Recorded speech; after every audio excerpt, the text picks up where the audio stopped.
And this particular topic is very dear to me, and it is actually very dear to the university. We've just completed here at the university a year of thinking about what our future vision is and what our future strategy will be.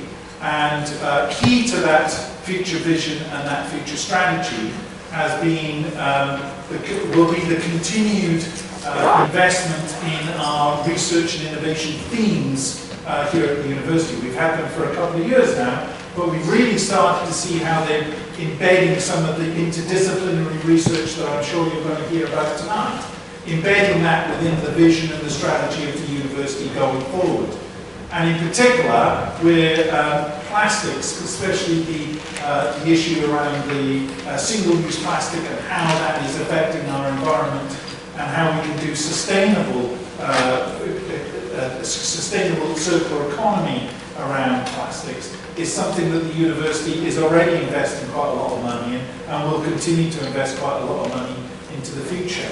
So if I do my job well, and I'm spending quite a bit of time on this, if I do my job well, in 5 years, I hope that you will think of Portsmouth as a place that is really doing this sort of research and is at the forefront of this research going forward. It is in our strategy, it is in our vision, and we really do want to be a place. Actually, the city itself wants to be seen as a place where we really think about how we deal with the issues of single-use plastic and how we as a society and we as a university can do better at it. So I'm really excited to see Serena's talk today.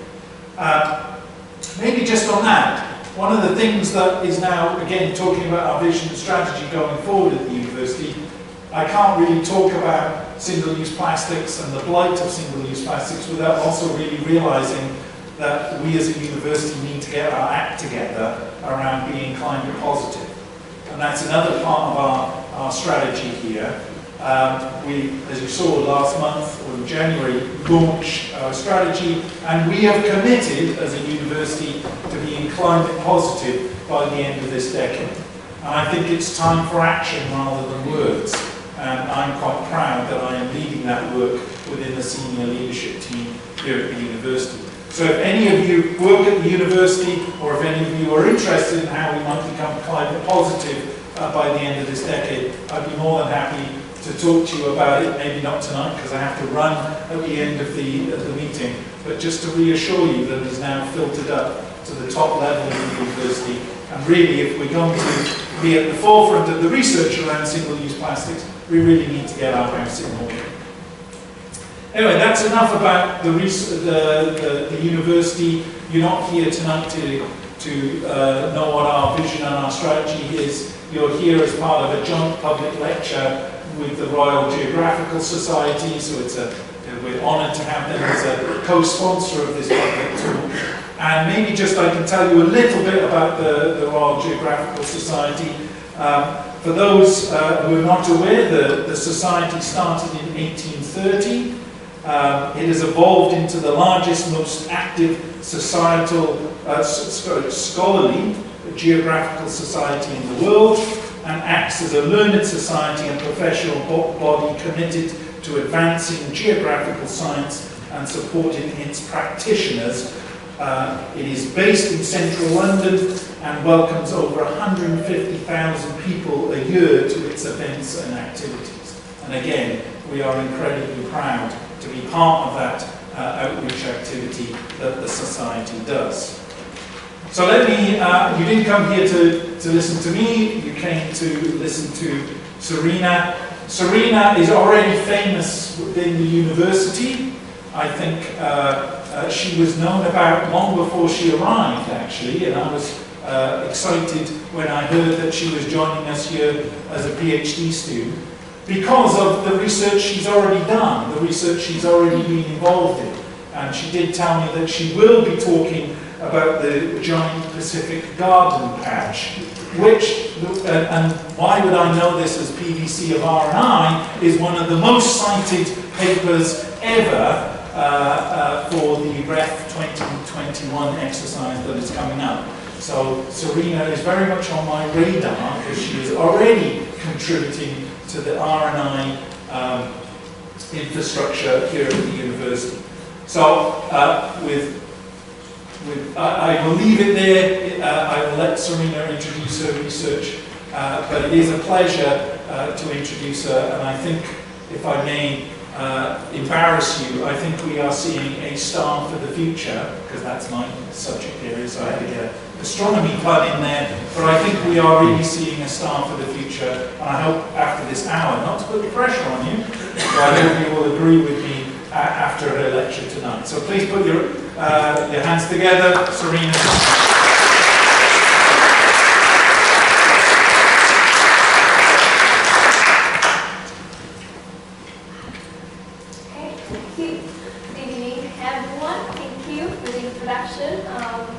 Thanks for being here to listen to my talk, and thanks for organizing this event. Thanks for having me here, and yes, thanks for organizing this event to celebrate British Science Week. My name is Serena Cunsolo, and I'm a PhD researcher here at the University of Portsmouth. I've been investigating ocean plastic pollution in general since 2015. At the very beginning, I've worked on ocean plastic pollution, and then I decided to switch my focus on the source of the problem. So I decided to start a PhD here at the university and look at the microplastics, look at microplastic pollution throughout the wastewater treatment process. So I will start by talking about ocean plastic pollution, and then I will move to land-based sources of microplastics, specifically through the wastewater treatment process. And so we'll explain how microplastics make their way into the aquatic ecosystems, and hopefully how can technology can help mitigate the microplastic pollution problem.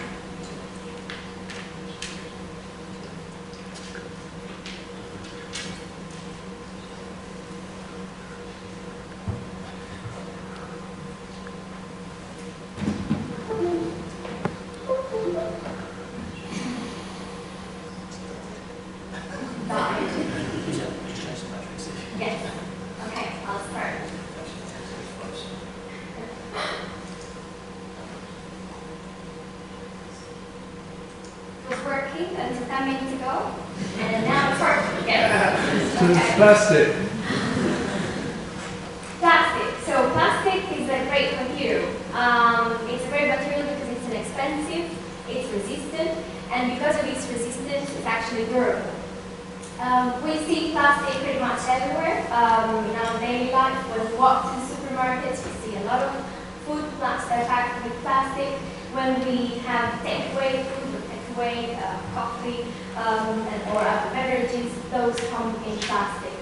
But it's because of its durability that these actually features make the plastic a good and a bad material at the same time. This is because plastic is a petroleum-based material, therefore it is supposed to persist in the environment, it's supposed to last for a long time, and as a result, it accumulates in the environment. So this is an image that shows how the composition, basically, rate of some items. There are different types of materials. There's glass, there's aluminium, there's plastic. The one highlighted with the red circle are the most common plastic items. And as you can see, for instance, a plastic bottle can take up to 500 years to degrade in the environment. Or common plastic grocery bags can take up to 20 years to degrade, and a styrofoam cup can take up to 50 years. So there's a very slow decomposition rate of plastic in the environment. Just to give an overview of how much plastic has been produced until now, since the very beginning, since the mid-50s. Around 8.3 billion tons have been estimated to be produced until now.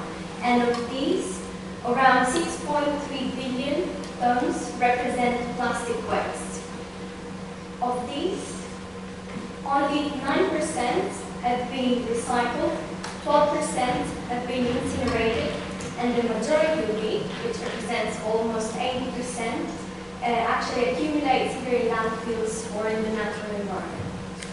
And if the present trend continues, it has been estimated that by 2050, around 12 billion tons of plastic waste will be present in our environment.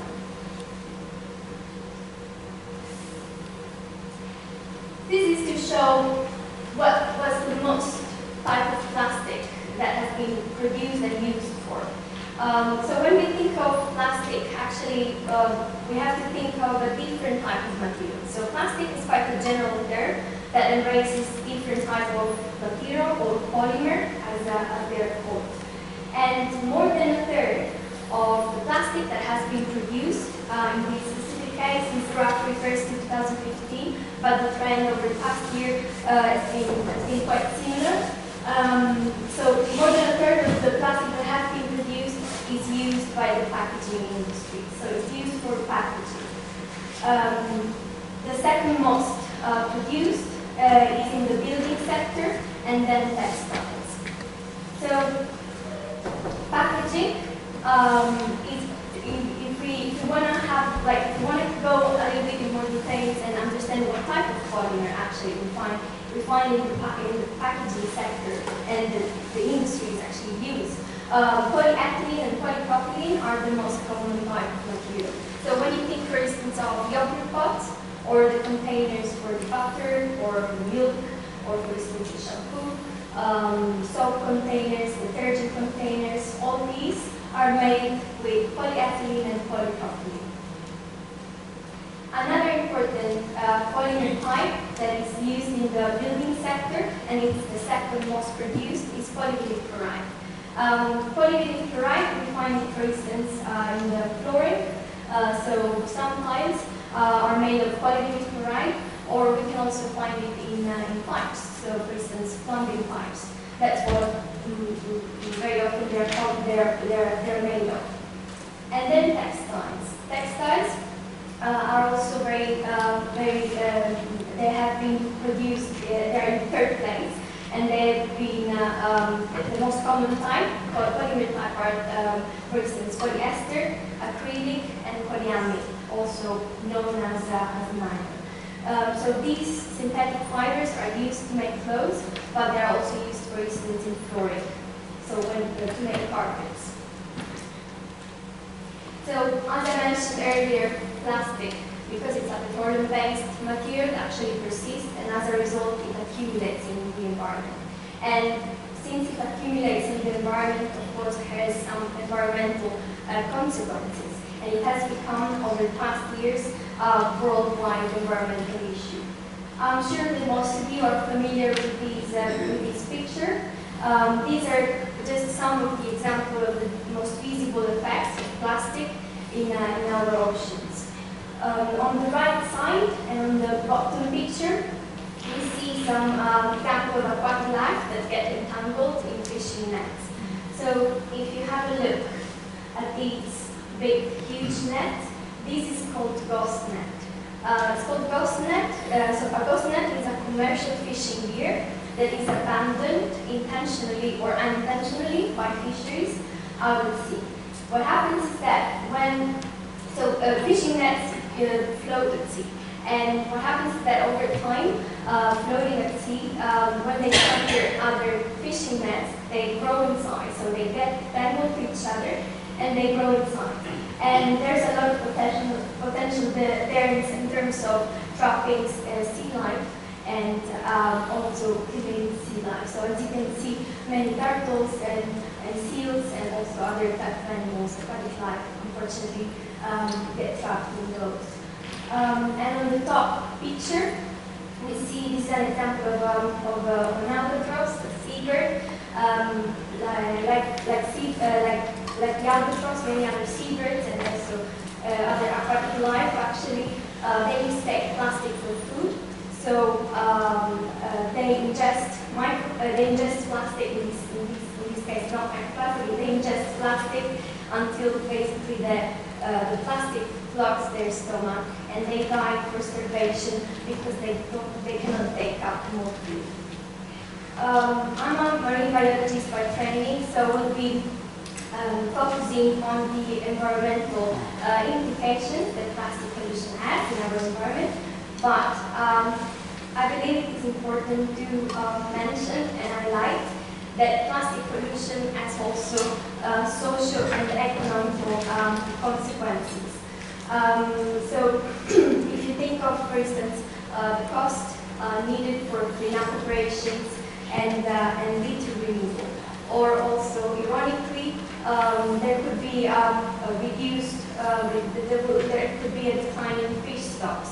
Ironically, because the fisheries are the source themselves, basically, of the harmful web life, and so paradoxically, there could be a potential reduction in fish stocks, and also anything that is basically related to the services that the ecosystems provide, such as coastal tourism and recreational activities. So there could be a decline on that.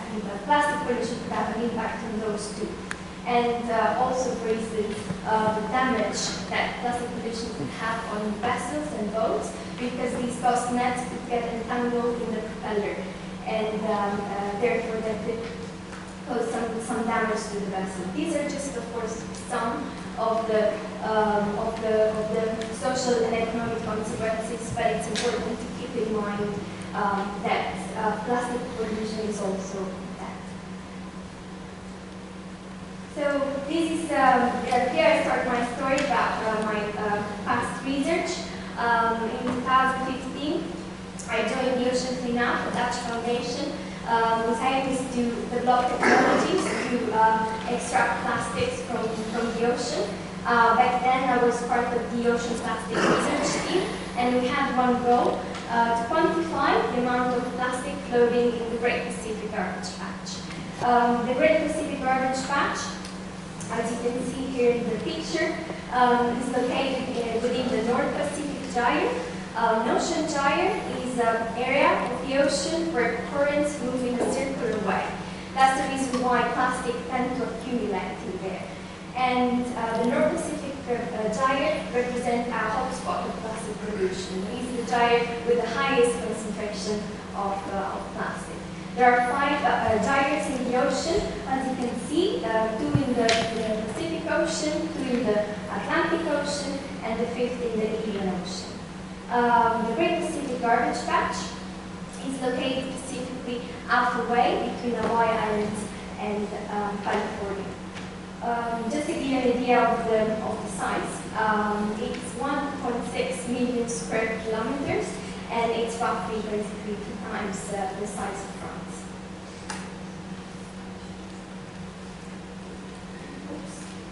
So we decided then to organize this expedition to quantify the amount of plastic floating in the Great Pacific Garbage Patch.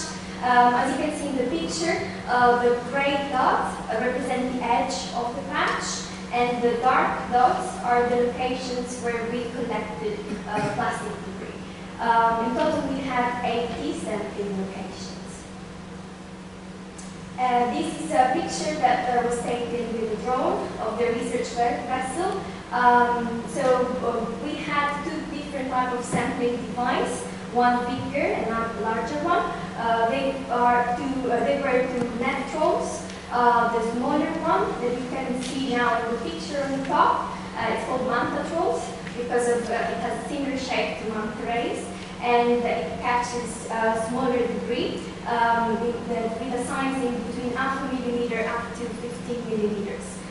These 2, we had 2 of them, and they were deployed at the side of the vessel.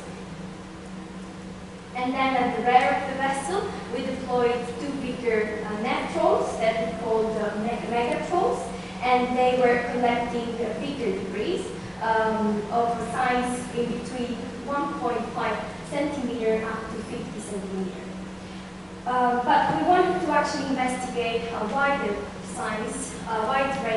range of size of plastic present in the ocean. So we decided to organize another expedition the following year. I was not part of that, but with an aircraft, the aircraft basically flew across the patch, and the pictures were taken of the basically larger debris. degrees larger than half a meter. So they were mainly, of course, fishing nets and part of the fishing gear. So in this way, we had a complete overview of all different sizes of plastic debris floating in the ocean. These are some of the images. There are a couple of slides now that show images of some of the items we caught. First of all, I would like to say that contrary to popular beliefs, there's no island of garbage, as the media would like us to believe. So there's no dense collection of plastic while we were navigating. Of course, you would see from the deck items of plastic floating along the side of the vessel, but there was no dense collection of plastic. The most common item were toothbrushes, and also when it comes to smaller size, we found many toys such as this little soldier or this little car. And in terms of bigger items, we found the weirdest items ever. We found, for instance, this toilet seat floating at the sea. And you can see that there's barnacles attached onto it. Barnacles are a type of crustaceans, and they use plastic as sort of drifter to move in the ocean. So the fact that barnacles were attached to these items, it means that actually they were there floating in the sea for a very quite a while. And plastic bottles, many plastic bottles we found. That specifically was a Coca-Cola plastic bottle, and we found a lot of those. And the bottom picture is it is just a piece of plastic, a fragment of plastic, but I added this picture because I wanted to show the edge. If you have a look at the edge of the fragment, it's not actually smooth, but it has some bites. Those are fish bites. So this actually makes us think that out there, fish and other animals are actually exposed to plastic. And on the right side, these are example of one of the ghost nets that we retrieved at sea. We had a crane on the vessel, so luckily we were able to lift these heavy loads up. And in 30 days, this was the duration of the expedition. We found quite a few while we were navigating. So the results, what did we find? So as I said, the aim was to understand how much plastic is floating in the Great Pacific Garbage Patch. So when we went back on shore, we counted plastic, and based on those counts, we predict with a computer model the amount of plastic that is floating in that specific area, and we found that almost 80,000 tons of plastic are floating in that specific areas, and this figure is from 4 to 16 times higher than previous estimations. But one of the findings that actually captured my attention the most was about microplastics. So microplastics are defined as plastic fragments smaller than 5 millimeters. And what we found is that by number, over 90% of the plastic that we collected was actually represented by microplastics. And if you have a look at the graph on the right, we can see the microplastic concentration within the Great Pacific Garbage Patch, that's the light blue line, and around the Great Pacific Garbage Patch, the bottom line. So if you focus on the upper line, the light blue line, you can see how since the mid-60s, which is basically when scientists started measuring the amount of microplastics in the Great Pacific Garbage Patch, so how since then these microplastic concentrations actually increased over time. And our study is highlighted in red in 2015 is actually proving that microplastic concentration has been increasing since the mid-60s and in the Great Pacific Garbage Patch. But another important finding is that the concentration, these microplastics actually increasing at a higher rate compared to the concentration around the Great Pacific Garbage Patch. So focusing now on microplastic pollution, I already gave the definition of microplastics, although I didn't like definitions, but the scientific community came to an agreement that microplastics are defined as tiny fragments smaller than 5 millimeters. We have two different types of microplastics, the primary and secondary microplastics. The primary microplastics are, for instance, the so-called microbeads. They are present in personal care products and cosmetics. Another type of primary microplastics is represented by the nurdles or pellets. Some of you may have heard of these terms. The pellets are basically raw material, virgin material, that then is melted down to make the plastic containers as we know. The secondary microplastics are microplastics that derive from the breakdown of larger items through physical, chemical, or biological activity. So, for instance, in the ocean, through sunlight and wave action, larger pieces can break down to form microplastics. And lately, as you know, plastic pollution is a very topical subject at the moment, and microplastic research has been growing, and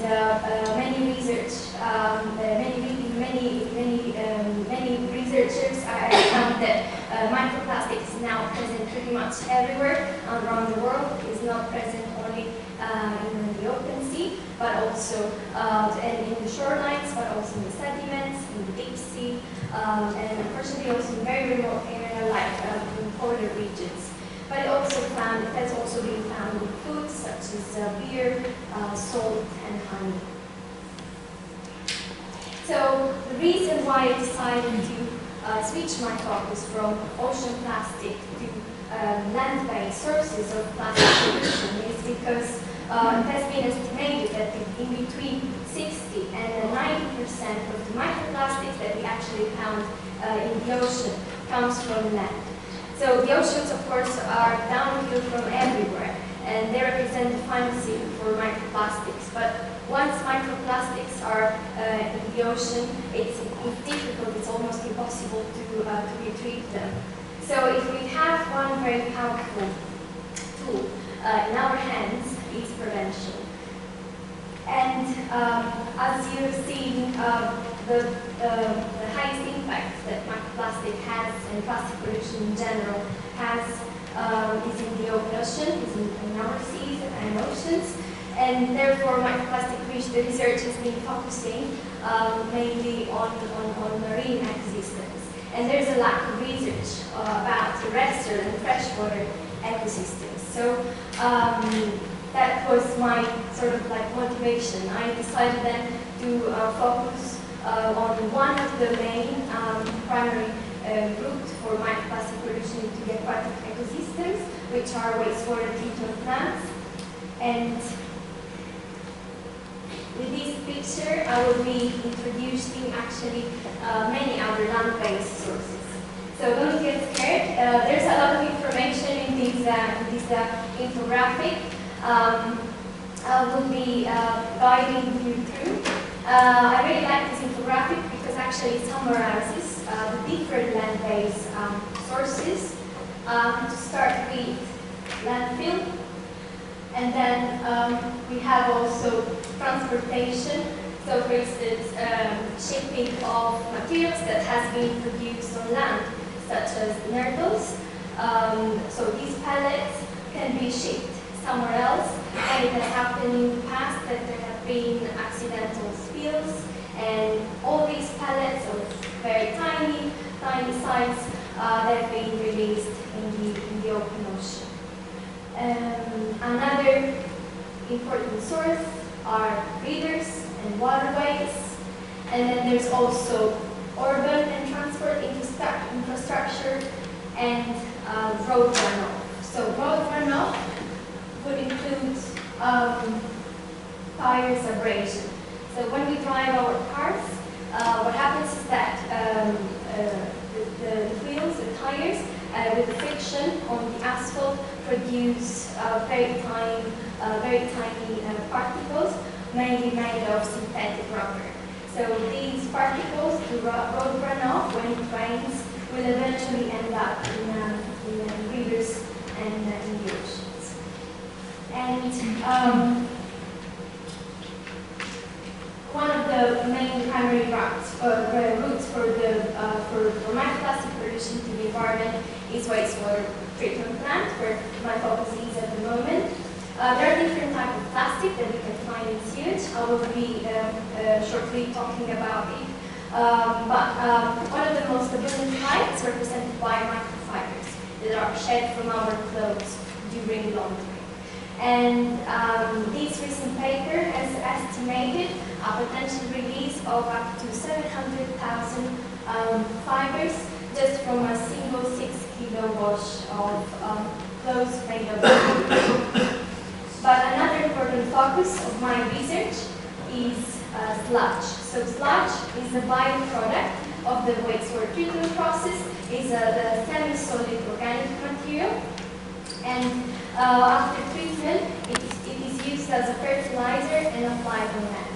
And it has been shown by recent research that many microfibers actually get trapped into the sludge. And this paper has estimated between 125 and 850 tons of microplastics per million of habitats that are being added each year to farmland in Europe. So these numbers are quite scary. Of course, we need more research on that to have more accurate estimate. But the fact that, of course, being found, many microplastic has been found already in wastewater and sludge is already quite concerning. So, what type of microplastics we have found in sewage? Microfibers mainly, shed, as I said, from our clothes during washing. There are three main types of polymer: polyester, acrylic, and nylon. But there are also microbeads present in cosmetics and personal care products that have been added to, for instance, face cream, shower gels, and other personal care products. The main polymer type are represented by polyethylene, polypropylene, and acrylic polymers. But luckily, in June 2018, the UK government, together with other countries, they have banned the use of microbeads in cosmetics and personal care products. So this is a great step forward. So hopefully we will see less and less microbeads in wastewaters. But of course, people still have these products in their homes, and they are still in use. So a little bit of information. How actually microplastics get into the aquatic ecosystems. In the UK, the majority of the sewage systems are combined, which means that to the wastewater treatment plant, not only domestic and industrial drainage get into the site, but also road runoff. So anything that comes from the road, when it rains, it gets to the wastewater process. The first step is the screening, where the mesh size is around 6 millimeters, and therefore microplastic, which is smaller than this size, bypass this step. And here we have two scenarios. So the first scenario is that actually some microplastic can be removed at some stages of the treatment, but others will make it through all the stages and eventually end up in rivers and oceans. The second scenario, which is also pretty important, is that some of these plastics, especially microfibers, can be trapped in the sludge. In the UK, 80% of the sludge is applied on land as a fertilizer. What happens is that when it rains, through runoff, eventually these particles will end up always in rivers and seas. So why is it important to tackle this issue? Why is it important to prevent microplastics from entering entering the aquatic ecosystems in the first place. The reason is because research has shown that microplastics, sea life can ingest microplastics from the smallest organisms, such as zooplankton, up to bigger animals such as fish, whales. And they have also shown that microplastic can accumulate in specific tissues, such as gills, the guts, the digestive glands. And this distribution, this accumulation is size-specific. So the smaller is the size, the higher is the risk.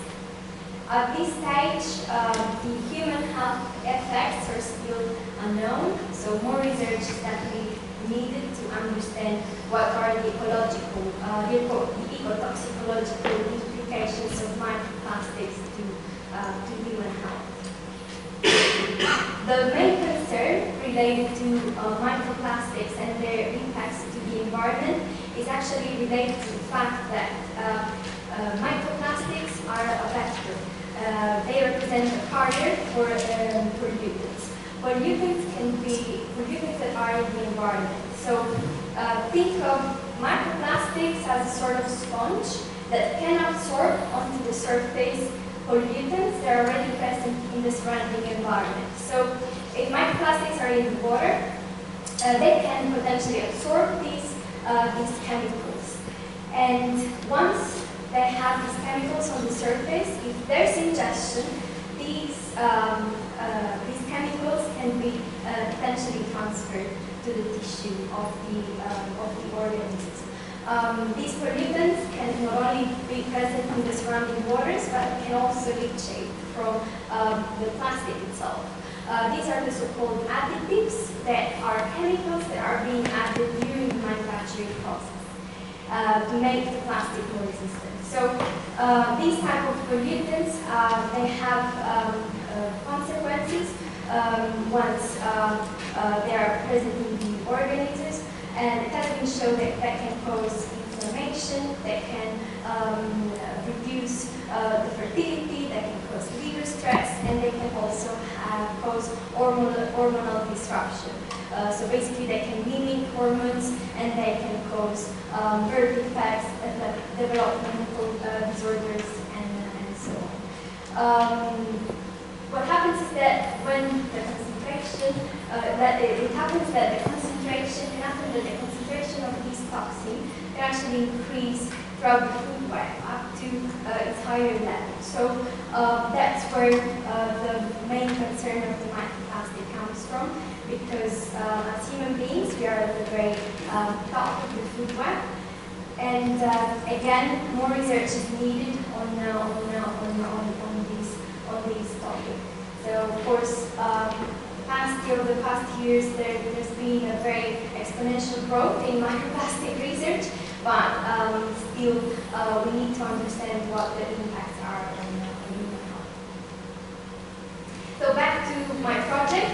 What's the current state of knowledge? What do we know about microplastic release from wastewater treatment plants? At the moment, we know that between 0 and 91 microplastics in 1 liter of wastewater that has been treated.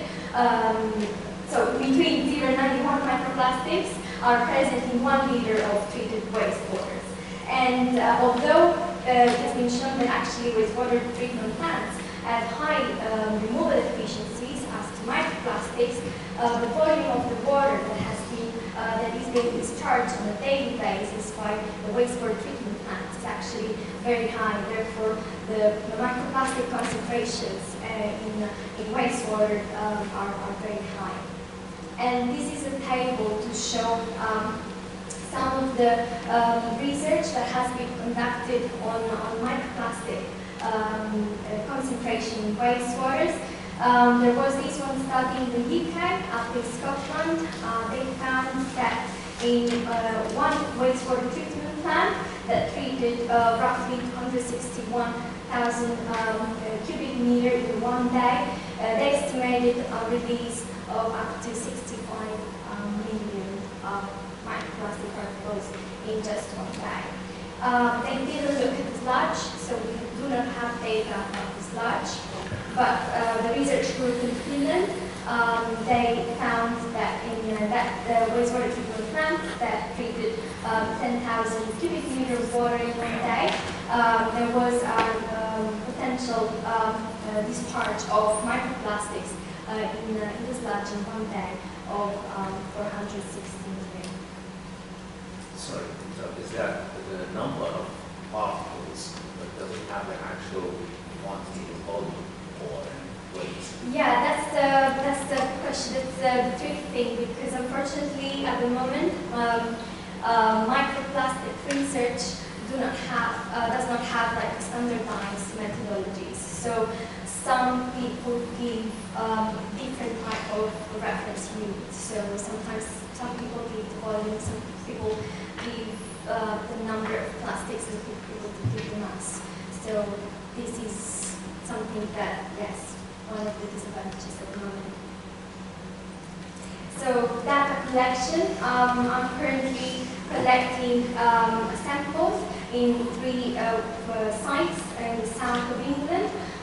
These 3 wastewater treatment plants have different systems. We are collaborating with Southern Water to get access to the sites. And just to give you a little bit more detail about what I'm specifically looking at, collecting my samples at 5 different locations within the treatment. The first sampling point is right after the screening, so the inlet, what comes into the wastewater treatment plant. The second collection point is after the primary treatment. The primary treatment is where wastewater is collected. It's collected in a tank where the floating material, so grease, fat, and oil, are skimmed off and removed, whereas the organic material will settle and it will represent part of the sludge. So I'm sampling after this stage. And then the third collection point is after the secondary treatment. The secondary treatment is a biological treatment, and that's the stage that actually differ in the 3 wastewater treatment plants. The biological treatment is where microorganisms degrade the organic matter, and what settles also again will constitute the sludge. And then the 4th collection point is the final effluent, so the outlet, what comes out of the wastewater treatment plant before being released to breeders. And then the 5th collection point is the sludge. At the very beginning of my PhD, before the ban was in place, I extracted microbeads from cosmetic. I purchased these face cream from a local store, and I had a look at the label, and it said that there was polyethylene beads in there, so I decided to extract them. That's a picture of the beads I extracted under the microscope, and I wanted to know whether actually what I was looking at was actually polyethylene. So we have a technique, it's called FTIR, which stands for Fourier transform infrared, that allows to actually confirm the material, the polymer type, and we have confirmation that actually what I was looking at was polyethylene beads. I'm not sure if you can actually read it, pretty so. Yeah. And then I extracted microplastics from environmental samples. So these are some images that I took at the microscope. This specifically was an inlet sample, so what comes into the treatment plant. And as you can see, many fibers and beads. The beads are really, really small, like the one at the bottom is 0.05 millimeters. So the knowledge gaps. What I'm trying to, the contribution to knowledge of my project is to try to quantify the amount of microplastics, not only in wastewaters but especially in sludge.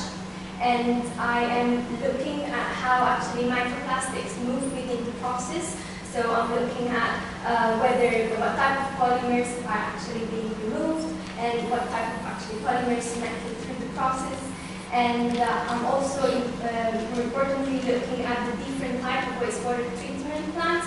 So I want to understand whether there's a system that works better than another at removing microplastics. And I'm doing that over a 1-year time period, in the sense that I'm collecting my samples throughout the whole year, because I want to see whether there's a difference in the seasonality while I collect my samples, in terms of concentration of microplastics over the 1-year time period. So to summarize, the main research goals are the understanding of the fate of microplastics throughout the wastewater treatment process. I want to know whether wastewater treatment plants act as a point source of microplastic pollution or as a diffuse source of plastic pollution through the sludge. And I want to know also whether some wastewater treatment plants, some wastewater systems actually work better than others at removing microplastics. So hopefully, with the results of my research, I will inform water companies and promote, hopefully, technological innovation and inform environmental policy to take measure to prevent more microplastics from entering the oceans. And I hope I haven't demotivated you too much. I just wanted to conclude with a positive note. Of course, this is an issue that we have to tackle. We need a big change of the whole system, from plastic production to recycling, with industries and scientific community, governments and policymakers to come all together and change the system. But in a small way, there's always something that we can do to help the environment. Because we have to change our attitudes, we need to reduce our reliance on single-use plastic. So here are some tips and easy swaps that we can all do on a daily basis. I'm sure most of you are familiar with these photos, but for instance, when doing groceries, remember to bring with you your grocery bags, and take with you also a water reusable bottle, try to avoid to buy plastic bottles, and try to avoid plastic cutlery, plastic straws, and prefer buying loose veggies and fruits compared to packed food. And when you want to have coffee to go, now they sell many reusable keep cup that you can always take along and enjoy your coffee. And since I've been talking a lot about sewage, I couldn't talk about flushable wet wipes and biodegradable wet wipes. So don't trust the label. Wet wipes are actually not flushable. What they do is just clogging the sewage pipes and causing dangerous, serious damages. And they are not biodegradable because they can only be actually degraded in specific conditions, such as industrial composter, where high temperatures are reached. So don't trust the label, and just remember the rule of the 3 Ps: only pee, poo, and paper, non-important. And as to clothing, some recent research has shown that actually we can try to reduce microfibers release by using low temperatures when doing our laundry, and try to fill the washing machine as much as we can, because in this way we will avoid the friction among the clothes, and also try to reduce the speed of the steam. Reduce these microfiber release. And then last slide to conclude. If you would like to help, there's a lot of initiatives going on at the moment. There's a beach clean coming up next week, next month. It's a big event. So it's organized by Surfers Against Sewage. So if you'd like to join this event, visit their website page. They have plenty of information about it. And another interesting event which is coming up now is the Great Global Northern Hunt. So if you want to become northern hunters for one day, check their website. I think the closest location is in Hailing Island. And last but not least, this is great news about the first plastic free supermarket in Portsmouth. They will be opening next month. That's the address. So it's a zero waste shop. So if you want to buy dry food, package-free dry food, as well as cleaning products and toiletries, but they also offer a box collection scheme. So if you want to buy local and fresh veggies and fruits, they can also offer that option. So that's the first part. Thank you.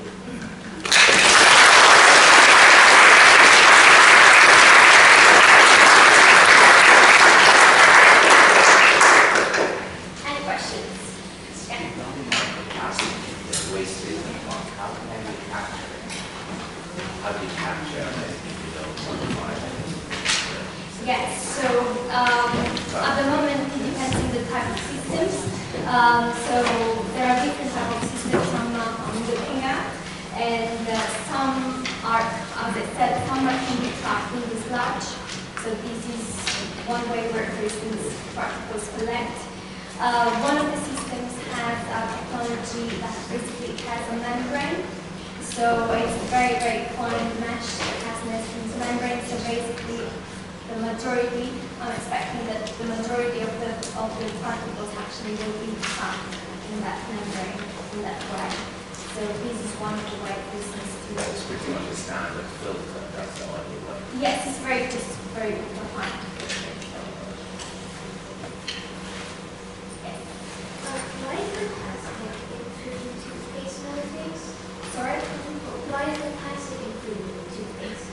Yes, so in toothpaste, because it has been added, so industries, when they make toothpaste and other personal care products, they actually add microplastics to these products. But roughly 2 years ago, the UK government has banned industries from doing so. So in the new products that we have now, there shouldn't be any microplastics. Yeah. Hi, good presentation by the way. With the sludge, the microplastics that are in it, you say it gets sprayed out on the crops. Yeah.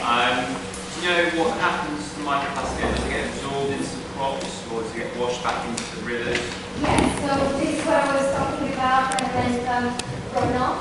So what happens is that the majority of plastic, microplastics, when it rains, it will basically go to eventually rivers and very slowly to rivers and oceans. So what happens is that it will basically move from where it is in soil down to the rivers and oceans.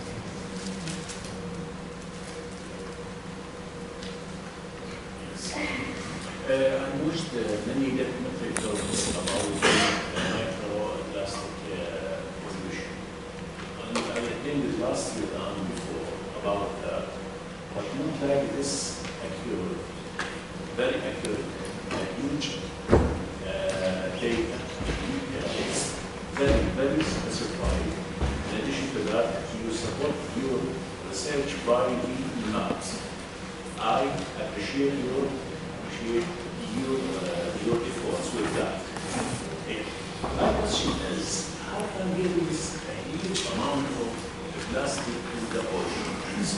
Yes, you're talking about different sizes. Yes, and strategies for the universal countries of. That's the question. I mean, we need to change the system. That's what I was mentioning earlier. We need, definitely the government will need to work much more with fisheries. So they will need to understand what the real limits are. And there should be, like, different systems should be put in place, such as with incentives to fishermen to retrieve fishing nets that when they see them abandoned, or in the first place not to abandon if that happens intentionally, and when they see when they're out at sea and they see floating debris.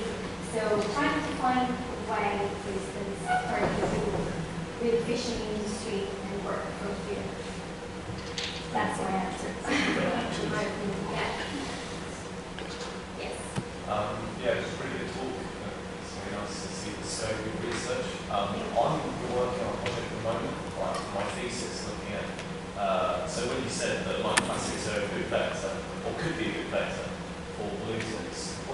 about their potential to be a vector for antimicrobial resistance and like the transfer of microbes?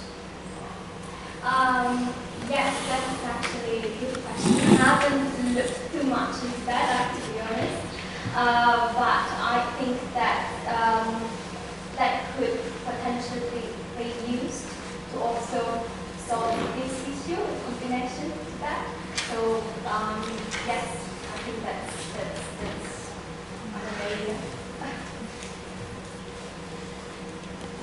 Yes, it will be good. Thanks, Ruth.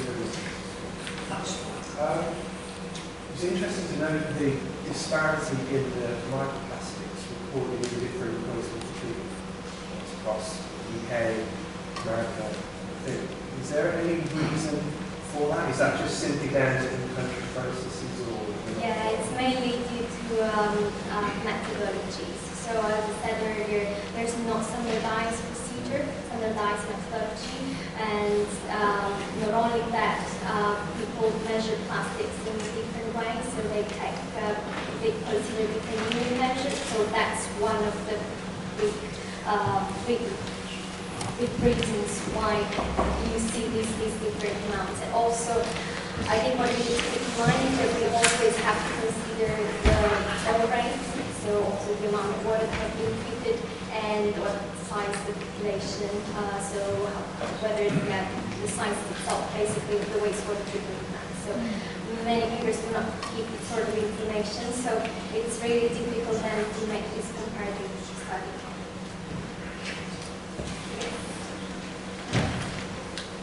Serena, on behalf of the RGS, thank you.